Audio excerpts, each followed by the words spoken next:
আসসালামু আলাইকুম রহমতুল্লাহ। সম্মানিত বন্ধুরা, আপনারা কেমন আছেন? আশা করি ভালো আছেন। আসলে তদবির জগতে কাজ করার ক্ষেত্রে আমাদের বেশ কিছু জিনিস জানা দরকার। সেটা হচ্ছে, অনেক ক্ষেত্রে আমরা তাবিজ যে লিখি, লেখার পরে তাবিজ যে জাগ্রত করতে হয় এটা আমরা অনেকেই জানি না। সেক্ষেত্রে তাবিজ জাগ্রত করার কিছু নিয়ম আছে।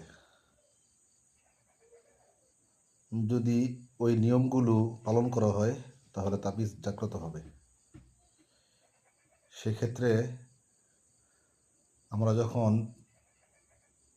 শরীর বন্দের তাবিজ বা যে কোনো তাবিজ দিই, যে কাউকে দিই, প্রথমত তাবিজটা লেখার পরে আমাকে লোমানের ধোঁয়া দ্বারা ধুম দিতে হবে আর কি। মানে ওই যে তাবিজটা লিখছি, তাবিজটা লোমানের ধোঁয়ার উপর রাখতে হবে। রাখার পরে আমরা 7 বার আয়াতুল কুরসি পরে 7টি ফু দিব। তারপরে 7 বার ইসমে আজম পরে 7টি ফু দিব এবং হুকুম লাগিয়ে দিব যে এই নিয়মে যদি আমরা তাবিজ জাগ্রত করি তাহলে ইনশাল্লাহ তাবিজ জাগ্রত হবে।